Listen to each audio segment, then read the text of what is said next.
আসসালামু আলাইকুম আরহামতুল্লাহি অবরাকাতুহু। আশা করি আপনারা সকলে ভালো আছেন। আমিও আপনাদের দোয়ায় ভালো আছি। আজকে আপনাদের সম্মুখে শেয়ার করব কিভাবে ফরমালিন মুক্ত শাকসবজি কিনবেন, কোথায় পাবেন, কিভাবে পাবেন, এই বিষয়গুলো সম্পূর্ণরূপে আলোচনা করার চেষ্টা করব। আসলে আমরা একটুখানি চিন্তা ভাবনা করে যদি আমরা শাকসবজি কিনি, তাহলেই আমরা ফরমালিন মুক্ত শাকসবজি কিনতে পারবো। যেমন ধরুন গ্রামীণ বাজার, সে গ্রামীণ বাজারে গৃহস্থ রয়েছে যারা নিজেরা চাষাবাদ করে এবং নিজেরা বাজারে গিয়ে বিক্রি করে।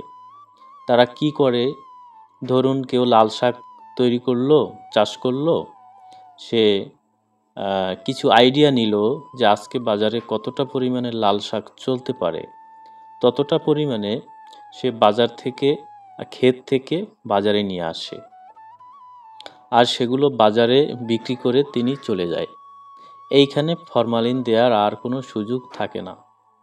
যদি কোনো গৃহস্থ কোনো পাইকারের কাছে বিক্রি করে, সেক্ষেত্রে অনেক বিক্রি করবে আর পাইকার অনেক কিনে নিবে। পরিশেষে কি করবে? তারা সেই সবজিগুলো বাজারে বিক্রি করবে। দেখা যাচ্ছে যে একদিনে সেই সবজি বিক্রি হয় নাই, সেই লাল শাকগুলো বা যে কোনো সবজি একদিন বাজারে বিক্রি হয় নাই, তাহলে অন্য দিন তাকে অন্য বাজারে নিয়ে যেতে হবে। তাহলে সে কিভাবে আজকের লাল শাক আগামীকাল পর্যন্ত সে তাজা রাখবে, সে ব্যবস্থা তিনি অবশ্যই করবেন। কিন্তু একজন গৃহস্থ সে এই চিন্তা কখনোই করবে না। ফসলের ক্ষেত থেকে ফসল তুলবে, সবজি তুলবে, বাজারে গিয়ে বিক্রি করে দিবে। তাহলে আমরা কার কাছ থেকে শাকসবজি কিনব? আমরা গ্রামীণ বাজারে চলে যাব। যারা গৃহস্থরা শাকসবজি নিয়ে বাজারে আসছে, তাদের কাছ থেকে আমরা কিনে নিব। তাহলেই আমরা তাজা এবং ফরমালিন মুক্ত শাকসবজি আমরা পেয়ে যাব।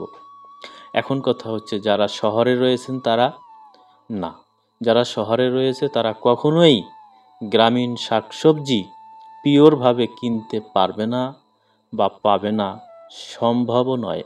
এটা শুধুমাত্র একমাত্র গ্রামীণ পরিবেশে যারা বসবাস করে তারাই শুধু ফরমালিন মুক্ত ভালো শাকসবজি কিনতে পারবে।